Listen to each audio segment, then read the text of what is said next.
Hello everyone, welcome to my YouTube channel. If this is your first time here, and if this is not your first time here, thank you for clicking on my face once more. My name is Dumebi Madezie. So today I'm going to be having the second part of my book review series. This is the second book I'm going to be reviewing, and is one I am extremely excited about. This is a book I know I'll be reading at least once a year for the rest of my life, and you can hold me to that. That's how good this book is. And this is Think and Grow Rich by Napoleon Hill. This is Think and Grow Rich by Napoleon Hill, and this book is just phenomenal. I know the name sounds kind of, I don't know, like not motivational, like all those one-hit wonder, but this book is about achieving your dreams, not only monetarily. It's about achieving whatever you put your mind to. You see, it's like, I love the fact that he got straight to the point. It's not a big book. I don't know if you see, like, it's just, he got straight to the point, and it was written, I think, in the 1930s, and is still as relevant today as it was. So without plenty talk, if the author could get straight to the point, I can get straight to the point. Basically, the book talks about how your subconscious is very important in achieving anything you want. It speaks about how you can work on your subconscious, because even though your subconscious is a million times bigger than your conscious mind has strong hold on your subconscious. In this book, Napoleon Hill lays out 30 steps we can use to achieve anything we put our mind to. We can succeed at anything we put our mind to. I need to repeat that it's not just about making money, but yes, for making money too. So in the intro, he talks about how thoughts are things, and how achieving what you really want is not easy. But if you're obsessed with it and you your stakes are high and you put your all in, that you will definitely achieve it. It's like a definite end. If you follow the 13 steps, you will achieve it. The first of the 13 steps he lays out is desire. So now he states in the book that you have to have a burning desire, like obsessive desire, to achieve what you want. Like, if you have that desire so strong, you will definitely achieve it. So the first thing in acquiring riches, but like I said, in succeeding at anything, is first to have the burning desire inside you. I remember there's a story in the book that speaks about a captain that went to conquer another land. Excuse me. And when he gets to the land with his soldiers, he sees that they are outnumbered at, I think, almost 100-1. So what the captain does, he tells his people to burn the ships. And now it's like, if we don't win, then we die. So there was not that burning desire. So the first thing you need to do is to have a burning desire for your definite purpose. And your definite purpose is what you've put your mind to. Like, you need to be sure, it needs to be definite that I really want to do this thing. And so the second step is good old faith. Yes, we hear of it every week, almost every day, in our places of worship, affirmation, all of that. But the second step is good old faith. He says that you just need to believe you have the ability to do it. Like, you need to have no doubt in your mind that you can achieve what you put your mind to. And it's not by you taking stock or looking at what you have at the time you set out on this journey. You need to have the faith before we settle out on the journey. So after the desire, the second thing is to work on your subconscious, to work on your conscious mind, to have the faith that there's a definite end, that you're definitely going to achieve it. Because basically, that's the only way you achieve it. If you don't have faith, then you can just stop there. The third is auto-suggestion. And I think in today's world, that will be called affirmation. Simple. You need to wire your brain to understand that you're going to achieve what you say you're going to achieve. And I think this flows directly from faith. So it's telling yourself on a daily basis. In the book, it has a whole write-up on should I say affirmation, auto suggestions you can tell to yourself. You're to read it morning and night. So it's just you saying, okay, if I do this and I do this and I do this, this will come to me, this will come to me, this will come to me. Basically, that's it. So it's just affirming to yourself every day, suggesting to yourself every day. And fun fact, I had a reason to write on affirmations sometime last year. And while researching, I actually found out that there's science backing the fact that your brain does not know truth from lie. So your brain does not know what is real.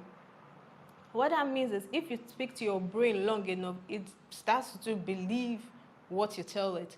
So that is the idea between auto-suggestion. If your brain is going to believe whatever you tell it, even though it's fact or it's not fact, then the best you can do is tell it, I am going to succeed. I am going to succeed morning, night. The first step is where you really start putting in, well, you've been putting in active work, but more active work, and this is specialized knowledge.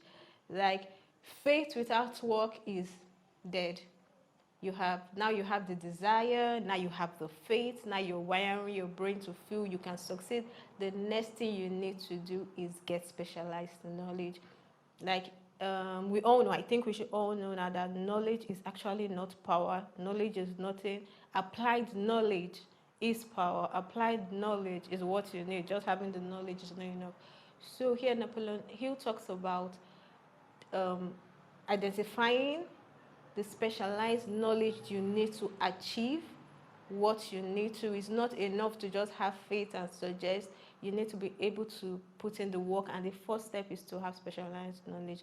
So the first thing you need to do is identify what knowledge you need for what you're working towards, and then acquire that knowledge. You must acquire and apply that knowledge. Step 5 is imagination. Step 5 is imagination, and this is one I am really trying to work on. So I read about this in another book I just finished reading, and I would definitely be reviewing that book also because it's a beautiful book. So it's imagination. To achieve anything, you need to have bright, vivid imagination.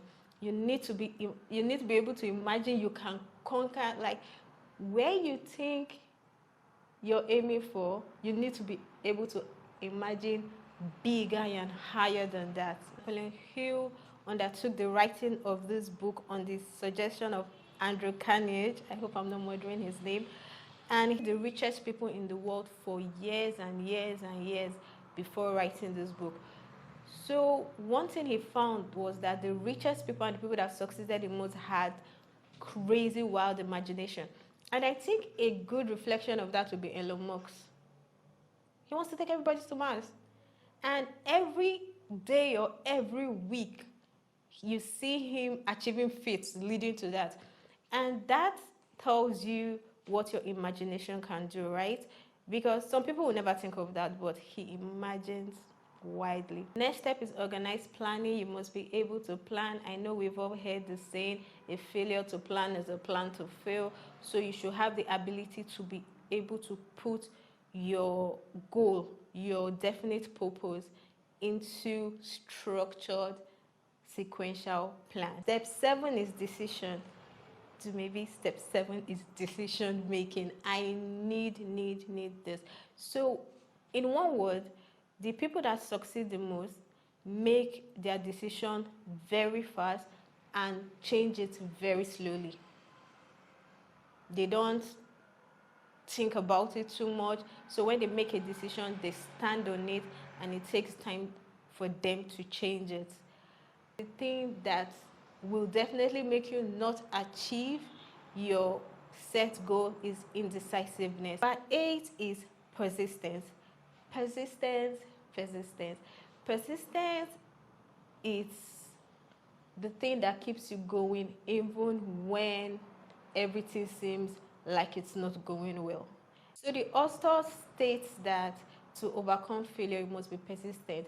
Most people give up at the first sign of what's the word now? Once things look like it's not going well. There was the story in the book.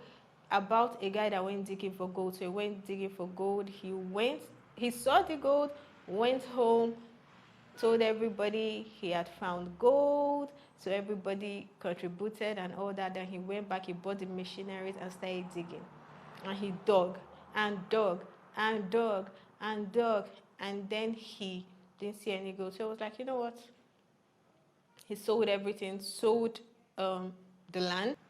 And the person he sold the land to came digging and found gold. Didn't even dig for, I can't remember, but didn't dig far before he found the whole gold, whatever, treasure. But anyhow, the person didn't dig for long.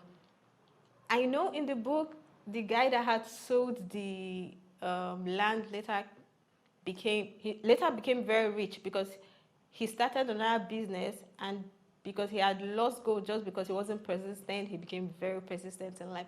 But the idea is just things will never go straight. Things will always go bad at some point. So the book just says, if you want to succeed and achieve your goal, you need to be persistent. You need to be persistent across the line of failure. You need to be persistent beyond everything falling apart. 9 is the power of the mastermind, and in summary, you are the average of the people around you. Simple. That's all I can say about that. I think from that, we can all infer what that is. So you need to seek out people that will help you achieve what you're trying to achieve.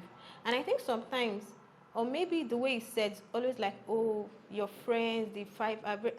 I feel like with what the internet has done today, you literally don't need to be in personal contact with the person. You can get videos on the internet, the people you listen to, and over time you start to meet people here, you start to network. But I really honestly believe that the average of people around you can also be helped by the information you intake. There are podcasts, YouTube, and so many things that could really elevate the average of the people around you, in my own personal opinion. So the power of the mastermind, you need to have the right people around you. You need to seek the right people, and you need to look for how to access the right people. But for me, I feel like a starting point can be, because sometimes thinking of how to get the right people, you look so daunting. It's like, how am I going to meet this person? I don't even know somebody that knows somebody. How am I going to get in that person's vicinity? So I think you can start small. You can start by watching things on the internet. You can start by going for seminars and all of that. And over time, you will get to whoever you need to be part of your mastermind. Yeah. Step 10 for me was honestly the most interesting and eye-opening, and I would love to do a video on step 10 on its own. 10 is the mystery of sex transmutation, right? So the author argues that our most primal drive is sex. Like, you could not get high of anything that you could do of sex. It takes you to a higher vibration, it keeps you, it elevates you. But now this is the thing. He also said that most people that succeed in life have a high sex drive. Everybody. But the power is in the way that is channeled, to channel it into creating or into creative efforts that are driving towards your goal. Because if you don't channel it and railroad it into your creative path to achieve your goals, then it would find less worthy outlets, because it's going to come out somewhere. I remember, I think I read somewhere that a dam will always break free eventually. So you need to be able to channel it. You need to make the decision to channel it the right way. And I definitely will do a video on that, because that was a very interesting chapter. Extremely insightful. 11 is your subconscious mind. So like I said earlier, your subconscious mind is like 1,000,000 times bigger than your conscious mind. And you really cannot control your subconscious mind. But what you can do is hand it things. So you need to be conscious about handing it things. handling things. And if we remember, I think step 3 that spoke about auto-suggestion. So step 11 is handing your mind, consistently handing your mind the right things to keep it on the path of success, no matter how things look in the now. 12 is the brain. Always learn from people who are smarter than you. The author says learn from people who are smarter than you. Speak less, listen more. Speak less, listen more. Speak less, listen more. I have to say that 3 times because that's such a powerful word, but I don't think we know how powerful that is. So the idea is always to be open, always have an open mind, never be the smartest person, never think you know everything. You must keep handing your brain things that it doesn't know, and that you can get from people around you, people that know more than you do. And I honestly feel like everybody knows something that you don't. Every single person. Author states that when the brain is at a higher vibration, when it's vibrating highly, which links also to sex transmutation, when you're channeling your drive, your inner drive, your sex drive the right way, you begin to vibrate at higher frequency, that the brain has the ability to not only come up with its own creative ideas, but it has the ability to pick ideas floating from other people too. So the brain is able to pick ideas floating from other people. That's why you will see some people sleep and wake up and get their best ideas in their sleep, or things just come to their mind.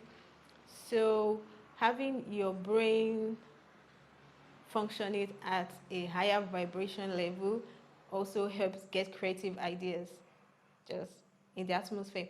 And I remember I had read somewhere where someone had said that we don't come up with ideas, our ideas find us. So I can't remember who it was, but he said that ideas are always floating in the air, and then it comes to one person, and if the person stays with it and the person does nothing, it leaves and it goes to somebody else. And I somehow believe that, because you can have this thing in your head and you're like, oh, I got to do this. And one day you just see somebody random has done it, somebody you don't know, like, how did they think of that? This is exactly how it was in my brain, very specific. And the final is the sixth sense.